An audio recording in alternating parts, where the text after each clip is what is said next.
a partir de ese momento, digamos que, bueno, al existir lo que es la división del trabajo, como yo les había comentado, imaginemos, ¿no? Cada integrante de esa tribu, de ese clan, desarrollaba actividades distintas. Se encargaba de algo en particular, ¿cierto? Entonces,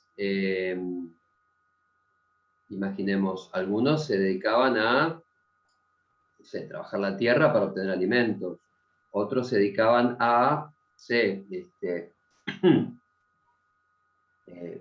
fabricar productos, no sé, herramientas, otros vestimenta, es decir, cada uno se ocupaba de algo en particular. Otros, no sé, se dedicaban a cuidar a los hijos, otros se dedicaban a defender a esa tribu de la invasión de tribus vecinas, sería algo así como un ejército. Y así, bueno, cada integrante de ese clan o de esa tribu iba a tener una función determinada, producir determinados bienes. ¿Qué ocurre? Si cada uno se dedica a producir únicamente bienes determinados, ¿sí? Y no otros, bueno, imaginemos, aquel que se dedica a producir alimentos, el día que necesite vestimenta, no le va a quedar otra que ir a ver a los alimentos y decirle te cambio vestimenta por alimentos. Y así nace lo que hoy podríamos denominar el trueque. Es una primera forma de intercambio, no llega a ser comercio, porque para que haya comercio debe haber intermediación. Este es un cambio directo de lo que produce uno por lo que produce el otro. No es comercio. Reitero, ¿cuándo habría comercio? Bueno, habría comercio. ¿Cómo? ¿Alguien dijo algo? ¿Quería preguntar algo? ¿No? ¿Cuándo habría comercio entonces? Cuando hay alguien que intermedia entre la oferta y la demanda, es decir, que adquiere bienes, pero no para consumo propio, sino para revendérselo a otro, ¿sí? Esto todavía, en esta instancia histórica en la que estamos hablando, no se dio, todavía. ¿Cuándo podríamos decir que se empieza a dar la existencia de personas que profesionalmente se dediquen a intermediar entre la oferta y la demanda? Podríamos decir que para que esto ocurra, primero tuvo que haber ocurrido el descubrimiento de un bien que sirve para intercambiar cualquier otro bien y que termina siendo la medida de valor de todos los bienes. ¿Qué les parece a ustedes que es ese bien que primero tendríamos que descubrir? El dinero, muy bien. El dinero, es decir, para que puedan empezar a existir estos intermediarios que son comerciantes, primero tiene que existir el dinero para poder intercambiar estos bienes. Entonces ya los bienes no se intercambian por otros bienes, sino por dinero. Obviamente empezó a surgir la existencia de una figura, de una persona, entonces, que al tener dinero adquiere bienes, pero no para consumo propio, sino para volver a vendérselos a esos bienes a otras personas, obviamente a un valor superior del valor que pagó previamente, ¿no es cierto? Y la diferencia entre el precio de costo y el precio de final de venta sería la ganancia de ese intermediario que podríamos llamar comerciante. Bueno, y eso sería el comerciante. Bueno, ¿cuándo comenzó a existir esta figura? Bueno, cuando comenzaron en las distintas civilizaciones a crearse algo así como moneda, que en muchos casos eran piedras preciosas, en algunos casos era sal, en otros casos ya era moneda impresa por los propios estados, acuñada por los estados. Pero bueno, para que esto ocurra, entonces, primero tiene que existir la moneda y después comienza a existir un sujeto que se va a dedicar a adquirir bienes pero no para consumirlos, sino para volver a venderlos. Y ahí es donde podemos decir que empiezan a existir los primeros comerciantes, pero eran que manejaban valores insignificantes prácticamente. Imagínense, mismo en la época del derecho romano, tanto los comerciantes como incluso los artesanos, que también intermediaban, pero era una tarea un poco más compleja porque adquirían materia prima, le incorporaban mano de obra, o sea, le incorporaban valor, ¿no es cierto?, a través de la manufactura y vendían el producto terminado. Y era también una forma de intermediar, pero más compleja. También eran una clase social entre los artesanos y los comerciantes, diferente del clero, de la nobleza, etcétera, etcétera, pero sin ser una clase social poderosa. Pero bueno, así funcionó, digamos, el comercio con personas que se dedicaban a intermediar entre la oferta y la demanda, pero en esta instancia estamos hablando antes, mucho antes del siglo XV, perdón, del año 1500, ¿sí? O sea, 1400 y pico, 1500, sitúenlo más o menos hasta la época del descubrimiento de América, 1492 fue. Entonces, pero antes de esto, había entonces comercio, había intermediación en el cambio de bienes, incluso de servicios, pero no había un derecho comercial. Y ustedes se preguntarán, bueno, ¿y qué pasaba si había que resolver alguna cuestión desde el punto de vista legal que tenga que ver con el comercio? Bueno, se aplicaban, por lo menos en Roma, se aplicaba el derecho común, ¿sí? O sea, el mismo derecho que hoy podemos llamar el derecho civil, no era necesario un derecho separado del derecho común, del derecho civil que podemos nosotros decir, que hoy llamamos. No hacía falta un derecho separado. Con el derecho que había, que era el derecho común, servía incluso para resolver cuestiones vinculadas con este comercio que no era tan trascendental en términos de movimiento de dinero, ¿no es cierto? Hasta acá, entonces, podríamos decir que comienza a existir el comercio, pero todavía no hay derecho comercial. Es decir, no hay un derecho como rama separada. ¿Cuándo podemos decir que además de haber comercio, ¿sí?, vamos a tener un derecho comercial? Bueno, podríamos decir que casualmente, si le tenemos que dar una fecha, porque esto es gradual, ¿no? Pero si lo tenemos que situar arbitrariamente en un momento histórico, podría ser a partir del 1500, casualmente. ¿Y por qué es a partir de esta fecha? Porque coincide con el momento del auge de lo que sería el comercio marítimo, ¿sí?, en Europa, básicamente. Porque obviamente todos los demás continentes, entre los cuales estaba América, digamos, no cuentan porque, bueno, estaban en una instancia de otro tipo de civilización, que no, más allá de que podamos estudiar distintas formas que tenían estas otras civilizaciones, que hasta podríamos llamar que eran cooperativistas, que sería lo que hoy sería una cooperativa, ¿no? Pero bueno, el comercio así, como lo conocemos hoy, podríamos decir que comienza en Europa. Básicamente, el país donde se van gestando todo lo que sería el derecho comercial sería más específicamente en Italia. Y dentro de Italia, a los puertos de Italia. Por ejemplo, Pisa, Génova, Florencia, Amalfi, distintos puertos que se encontraban en Italia. Yo le decía que el derecho comercial comienza a existir con motivo del auge del comercio marítimo. ¿Por qué? Porque, ¿se acuerdan que yo les había dicho que al principio los comerciantes no tenían demasiada trascendencia porque intercambiaban los bienes dentro de un pueblo y no manejaban grandes fortunas? ¿Cuándo comienza a cambiar esto? Y a empezar los comerciantes a manejar volúmenes infinitamente mayores de riqueza.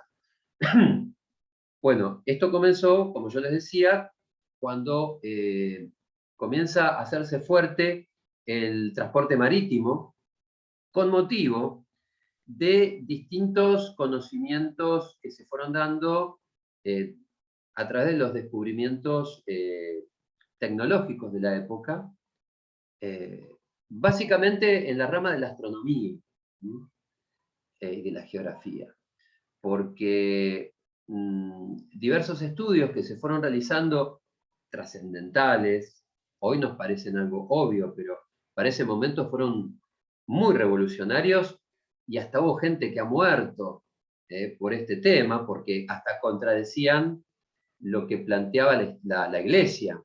Ustedes habrán visto lo que pasó con Galileo Galilei, que tuvo que desdecirse los descubrimientos porque si no lo iban a tratar de hereje, ¿no es cierto? Cuando se fue descubriendo, en primer lugar, algo que cayó muy mal en ese momento para lo que era la Iglesia, por ejemplo, de que el centro del universo no era la Tierra, sino era el Sol. Ya ahí es algo terrible en cuanto al cambio, que fue muy difícil de digerir en ese momento. O sea que cambiar de lo que es la teoría geocéntrica a pasar a la teoría heliocéntrica. O sea, no es que todo el universo gira alrededor de la Tierra, sino que la Tierra está girando en una órbita alrededor del Sol, que por otro lado la Tierra no es plana, obviamente. Esto a los efectos de la navegación es fundamental, porque antes de este descubrimiento, todos pensaban que si se largaban a navegar con un buque, en algún momento se iba a terminar el mar y se caían. Fíjense, ¿no? Qué cosa se pensaba en ese momento. Y a partir de esta teoría ya sabían que la Tierra es esférica y que eso no iba a ocurrir nunca, o sea que podían navegar tranquilos. Y obviamente descubrimientos astronómicos, por ejemplo, que tiene que ver con la brújula, donde nos permite con este aparatito saber si vamos para el norte, si vamos para el sur, ¿no es cierto? Para el este, para el oeste. Esto permite, y obviamente manejar a través de las velas el viento, esto permite que los buques que antes eran botecitos que no podían recorrer demasiado, hoy, a partir de ese momento, hasta el día de hoy, pueden transitar grandes extensiones de kilómetros y poder unir hasta no solamente distintos países, sino distintos continentes. De hecho, fíjense que en esa época se descubre América, en 1492. Entonces, a partir de ahí, el comercio empieza a tener, obviamente, otro vuelo, otra, digamos, otra escala, porque ya los comerciantes que empezaron a hacer, a juntar mercadería que se adquiría muy barata en los lugares donde esa mercadería abundaba. Ustedes saben que donde abunda una mercadería baja el valor, y eso que lo podían comprar a muy bajo valor porque abundaba en un lugar determinado, con los buques lo llevaban a lugares muy lejanos donde ese mismo bien escaseaba y obviamente el valor era mucho más elevado y hacían diferencias de dinero mucho más grandes que lo que obtenían cuando comerciaban dentro de un mismo pueblo. Por lo tanto, a través del uso de estos buques, los comerciantes comenzaron, obviamente, a manejarse a una escala totalmente diferente. Pero ¿qué pasa? Esto trajo aparejado un montón de problemas y de situaciones que no estaban reguladas por el derecho romano, el derecho, ¿no es cierto?, el derecho común viejo, y se necesitaban regular nuevos institutos que empezaron a surgir con motivo de estas nuevas expediciones, llamémosle así, a través de los buques. Imagínense, los primeros que dijeron, bueno, yo voy a empezar a vender mercadería y me la voy a llevar de acá a otro lugar, ¿no es cierto? Voy a necesitar un buque, sí, bárbaro, pero yo no tengo buque, lo voy a tener que alquilar a fulano que tiene uno, bárbaro, sí. Bueno, y ahí tendrían que empezar a crearse contratos que me permitieran a nivel comercial poder utilizar los buques de otra persona, de otra persona. Entonces ahí comienzan a regularse contratos que antes no existían, que era el flete, ¿no? Contratar buques para que me transporten la mercadería. Y obviamente, preparar un buque para la navegación no era tan barato y mucha gente no tenía dinero. Entonces, ¿qué empezaron a existir? Personas que prestaran dinero para que ese mismo comerciante lo devuelva pagando un interés. Y ustedes dirían, bueno, pero eso no existía antes. No, en realidad, antes de esta época, el préstamo de dinero estaba hasta prohibido por la iglesia, porque era usura, la famosa usura, cobrar, o sea, prestar dinero y después pretender cobrar un interés. Todo tipo de préstamos de dinero con un interés era pecado porque era usura, era aprovecharse del que necesitaba. Pero obviamente, acá estamos en una situación diferente. El que va a realizar una expedición no es una persona desvalida que pide dinero porque está enfermo y el otro no sé, necesita, ¿no? Dinero para curarse, y el otro se aprovecha y le cobra intereses, aprovechándose de la desgracia del otro, como se planteaba en términos religiosos antes del auge del comercio. Acá era alguien que necesitaba dinero para hacer mucho más dinero, ¿no? Porque con ese dinero que obtenía iba a vender bienes, iba a obtener una ganancia tan importante que le iba a permitir tranquilamente devolver el dinero con interés, y no se veía ya como algo tan terrible, y se veía hasta necesario desde el punto de vista comercial que exista alguien. Bueno, y comenzó a existir el préstamo a interés, obviamente legal, y empezaron a haber personas e instituciones que se dedicaran profesionalmente a esto. Y obviamente, ¿qué es lo que nació con todo esto? ¿Qué les parece? ¿Qué instituciones nacieron con esta práctica que empezó a... ¿Banco o algo? Banco. Los bancos. Por eso acá necesitamos una regulación de lo que hoy podríamos denominar derecho bancario, que en la época del derecho romano no había. Entonces, había que crear normativa nueva. Fíjense, una de las ramas del derecho es el derecho bancario. No había nada de eso, o no estaba tan desarrollado, e incluso estaba prohibido. Entonces, ahí ya encontramos un vacío en donde había que legislar un derecho específico para esta gente. Por lo menos para ver cómo regular esta manera que tenían de financiarse, primero. Segundo, más allá de que pudieran conseguir el dinero básicamente se representaba en muchos de estos estados europeos con moneda metálica, monedas de oro, de plata, y andar trasladando esa moneda solía ser peligroso porque cada tanto los buques se podían hundir o podían ser saqueados, porque empezaron a existir personas que se dedicaban a interceptar estos buques, famosos piratas que habrán visto en las películas. Entonces empezaron a preocuparse por esta cuestión, en donde había riesgo de que ocurran siniestros, ya sea hundimientos de los buques, naufragios, robos. Y empezó a haber alguien que le garantizara a estas personas que si pasaban alguno de estos siniestros, iban a cubrir ese siniestro, pero previamente había que pagar una cifra periódica como una prevención. ¿Qué otra rama del derecho a ustedes les parece que... El seguro. Esto tampoco estaba regulado en la época del derecho romano. Y bueno, era necesario regular los seguros. Y más allá de que pudiésemos tomar las previsiones con los seguros, si podíamos evitar manejar dinero, llamémosle físico, mejor. Entonces empezaron a crearse instrumentos para reemplazar la moneda y no tener que andar corriendo ese riesgo de que, ¿no es cierto?, nos la roben o se hunda junto con el buque. Y empezaron estos instrumentos, ¿sí?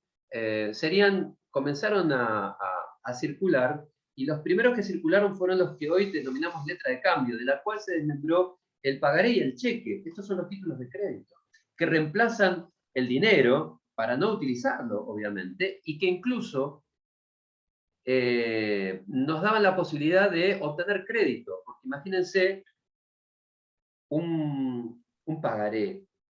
Imagínense hoy en día un pagaré. Un pagaré, primero, me da la posibilidad de no usar dinero. Yo, en vez de pagar con un cheque, ¿no? En vez de pagar con dinero, le pago con un cheque o con un pagaré a la persona, a mi acreedor, y no necesito darle dinero. En el caso del cheque, bueno, para que vaya a cobrar al banco, donde yo tengo una cuenta corriente y previamente deposité o tengo autorización para que han descubierto. Entonces, ese acreedor va y lo cobra en el banco, ¿no? Y si es un pagaré, yo me comprometo a que ese título, cuando venza, yo devuelvo el dinero, ¿no es cierto? Y me devuelven el pagaré. ¿Y cuál es la función de crédito? Bueno, que yo el pagaré lo puedo hacer a 30 días. Y ahí tengo 30 días de crédito, ¿no? Y yo se lo entrego a la persona, y la persona tiene la opción de esperar 30 días y venir a cobrármelo, o ya darlo en parte de pago al otro día, y el título va a ir circulando, y el último, a los 30 días, viene y me lo cobra. O sea que también sirve como mecanismo de crédito. Bueno, eso se crea también en esa época. Todo lo que es la teoría general de los títulos de crédito no viene del derecho romano. Vino mucho después, a través de la teoría alemana, de un tal Einer, pero esto ya recién después del siglo XV, ¿sí? Perdón, después del 1500. ¿Sí? O sea que también hay un derecho que nace nuevo en esta época, que es todo lo que hoy conocemos como títulos de crédito, ¿sí?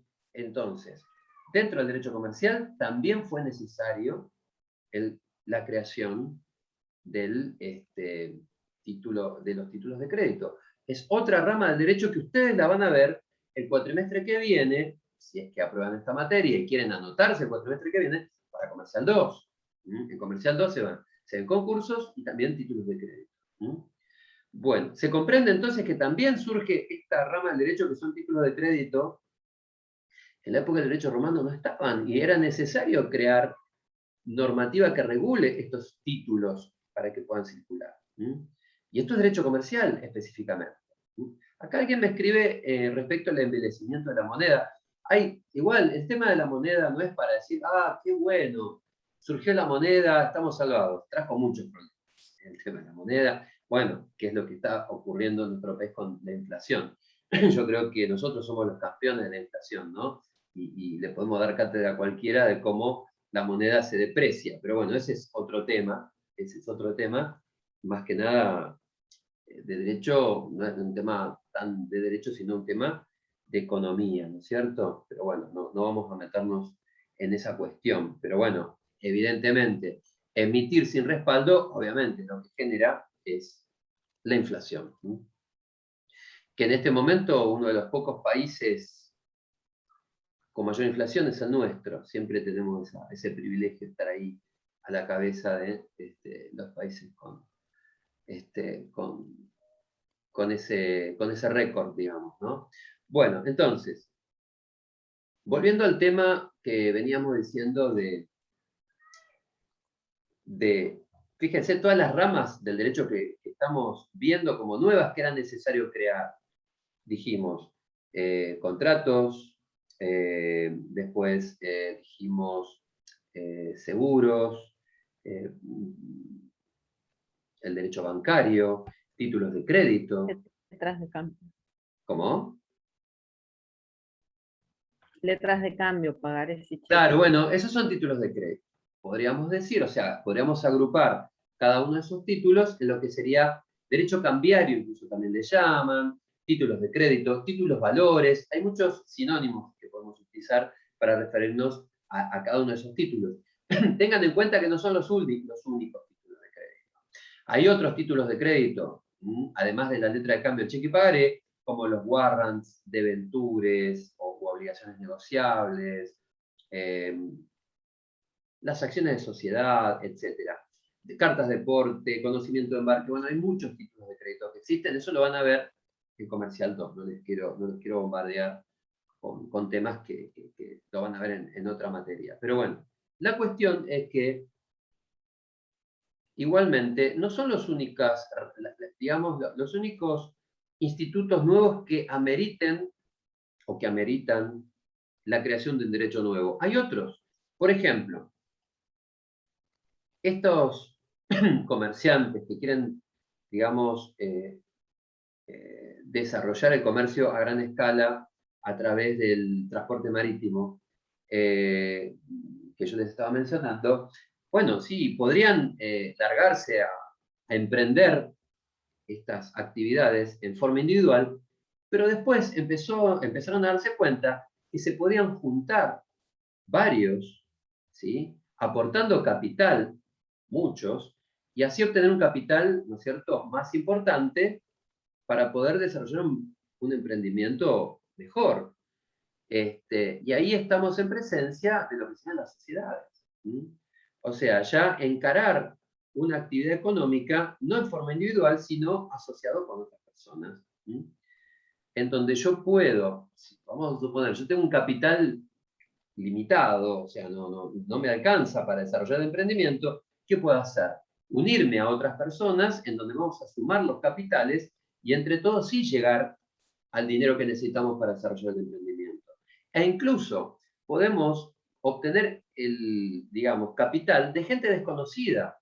Por ejemplo, en las sociedades anónimas, en donde el capital se divide en porciones ideales que se llaman acciones, si yo esas acciones emito una cantidad mayor a la que los fundadores podemos, al capital que podemos aportar, y esas acciones de más las vendemos en el mercado secundario, que es la bolsa, que es un mercado especial para intercambiar estos títulos de crédito, que son las acciones. La gente que compre en la bolsa esas acciones me está dando el dinero que yo necesito para integrar el monto necesario para desarrollar tal o cual emprendimiento. ¿Mm?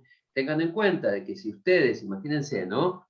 Tienen un emprendimiento muy importante, muy interesante, y son 20 personas que juntan, no sé, 50 millones de pesos, pero necesitan, no sé, 90 millones, bueno, pueden emitir acciones por esos 40 millones que les faltan, los vuelcan a la bolsa, obviamente pidiendo la autorización para poder cotizar en bolsa, y cuando en el mercado compran esas acciones, ya obtienen esos 40 millones que les falta para desarrollar el emprendimiento.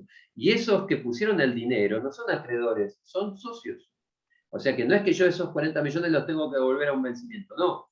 Yo uso esos 40 millones más los 50 que teníamos, desarrollamos la actividad, y bueno, cuando hay ganancias, a esos que compraron las acciones le damos la parte proporcional de esas ganancias, y si hay pérdidas las van a tener que soportar. ¿Se comprende cómo es esto? Esto igual lo vamos a ver en la parte de sociedades, pero fíjense cómo la existencia de sociedades que cotizan en bolsa también aumenta el poderío de estos comerciantes, que ya no van únicamente con su patrimonio o con el capital que puedan juntar individualmente, sino a través de estas corporaciones que emiten títulos que se vuelcan al mercado y que cuando el mercado compra esos títulos, estas sociedades obtienen el capital necesario para desarrollar el emprendimiento y ahí pueden, obviamente, no tienen límite en cuanto al dinero que pueden reunir.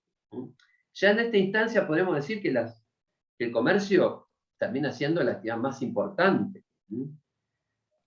Sí, acá hablan de las, sí, exploraciones en América, campaña de las uñas.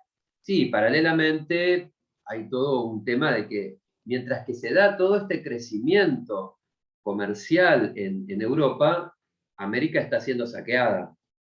¿Sí? Perú le están sacando todo el oro, incluso, digamos, todo lo que es todo lo que es Sudamérica, ¿no es cierto?, es saqueada, todas las riquezas, y obviamente la revolución industrial en Inglaterra se financia con todo lo que se extrae de América, ¿no es cierto? Pero bueno, la cuestión es que, entonces, acá hay otra rama del derecho que nace y que es necesario regular separada del derecho civil, que son las sociedades. ¿Sí?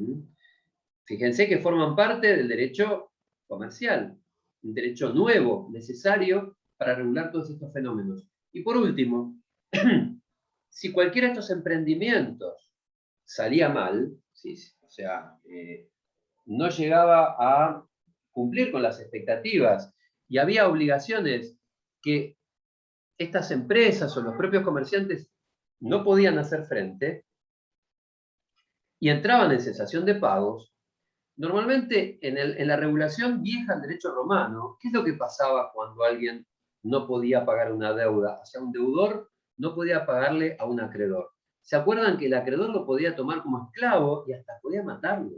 ¿Se acuerdan de eso? Que cuando lo vieron en civil.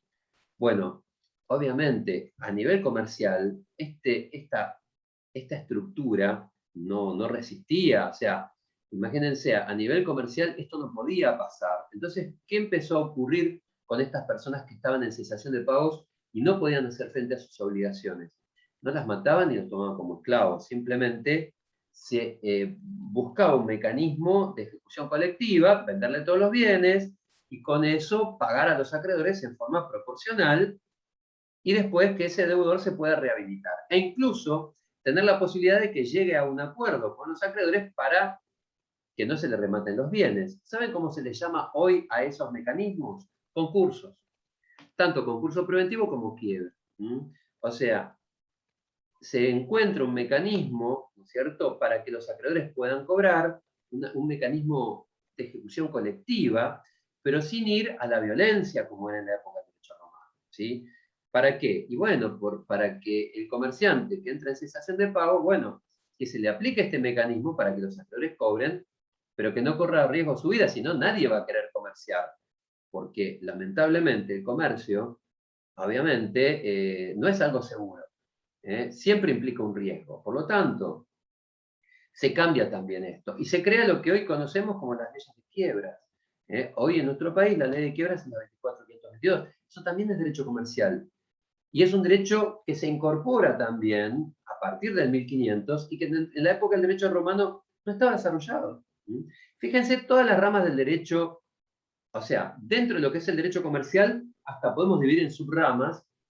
Y fíjense, todo esto a lo que estamos haciendo referencia tiene que ver con un montón de situaciones nuevas que surgieron con motivo del comercio marítimo y que en el derecho civil no estaban contempladas y que sí debía contemplarse a partir del auge del derecho, o mejor dicho, a partir del auge del comercio marítimo. Es ahí donde nace el derecho comercial.